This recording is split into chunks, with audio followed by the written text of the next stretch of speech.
Hello guys, কি অবস্থা? কেমন আছো? আশা করি সবাই ভালো আছো। আমিও ভালো আছি। তো তোমাদের মাঝে একটা ছোটখাটো একটা ব্লগ নিয়ে আসলাম। তো এখন হলো বিকাল 4টা বাজে। তো ঘড়িটা মনে রাখবা, এটা ভিডিওর শেষে ভুলে দিব। তো এখন আমি বর্তমানে নন্দীপাড়া আছি। তো এখানে একটা বান্ধবী রিক্সা দিয়ে আসবে, আসার পর ওর সাথে আমি উঠবো।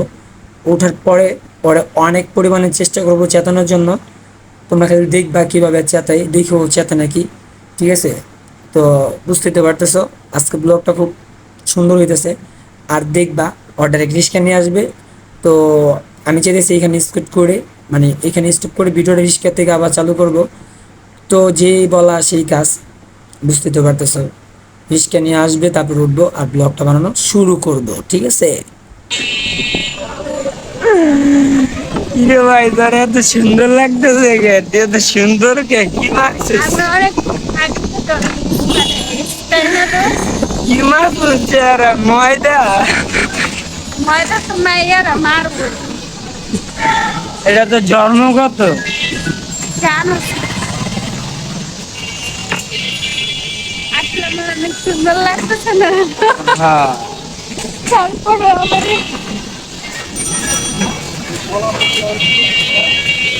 এত সুন্দর কে রে? এত সুন্দর জানো ওই না। লাল লাল এটি কি মাছ? মরিচের গুঁড়া? না ব্লাশ ও বেসন মাছ। ব্লাশ ব্লাশ লাল লাল লাল লাল মরিচের গুঁড়া লাগে এরা তারা বুঝবি না, এরা ছেলে মানুষ কখনো বুঝে না, এরা মেয়ে আল্লাহ মানুষ। পাক আমাদের চেহারা দিচ্ছে, আমার কিছু মারতে মানা গেছে, আমরা কিছু মাইনে আল্লাহ চেহারা রাখছে তোকে দেখছো? আছে মারবি।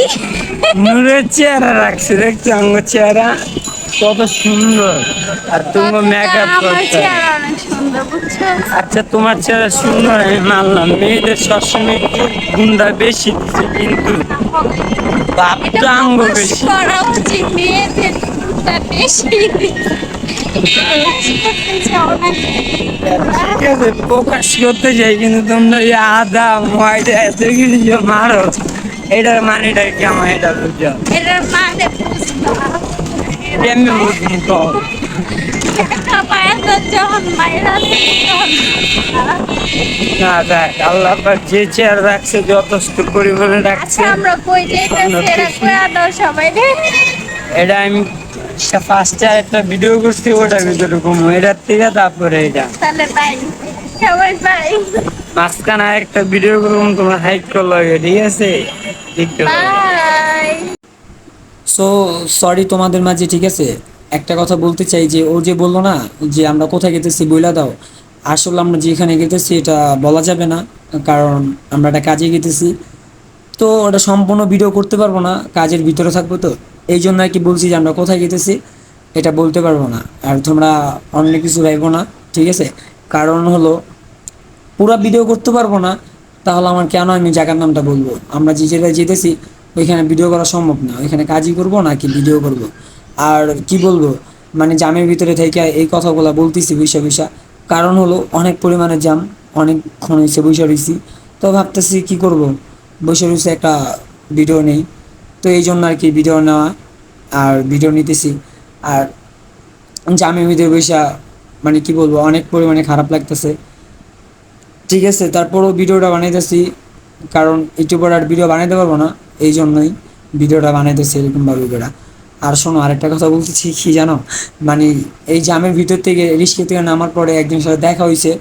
তো তার সাথে ভিডিও করা সম্ভব হয় নাই, কারণ ওই পরিস্থিতি ছিল না যে ভিডিওটা আমি বানাবো ওনার সাথে দাঁড়িয়ে। ঠিক আছে? কেন, ওখানে অনেক পরিমাণ জাম ছিল, এই জন্য আর কি ওইখানে দাঁড়ায় ভিডিওটা বানাতে পারিনি।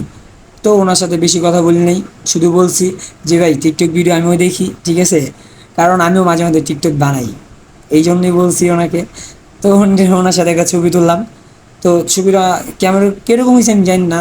আর ওনাকে সবাই চিনো নাকি একটু বলবা, ঠিক আছে? কমেন্ট করে দেখো তো, ওনাকে সবাই কি চিনো তোমরা? উনি ভালো টিকটক বানায়, যদি চিন্তা থাকো তাহলে আমার কমেন্টে বললো। আর যারা যারা ভিডিওটা দেখতেছো, ঠিক আছে, একটা রিকোয়েস্ট, আমাকে একটা ফলো দিয়ে দিও, আর লাইক কমেন্ট করে দিও। তো সবাই ভালো থাকবা, সুস্থ থাকবা। ঠিক আছে? আর বললাম না টাইমটা মনে রাখতে। গেছি 4টা বাজে, আসছিল রাত 9টা বাজে, ঠিক আছে? এই জন্যই বলছি টাইমটা মনে রাখতে। তো অনেক পরিমাণে ঘুরাইছি, অনেক পরিমাণে ফাইজলামি করছি, তো এটা কাজে বেরিয়েছিলাম। ভালো থাকবা, সুস্থ থাকবা, আল্লাহ হাফেজ।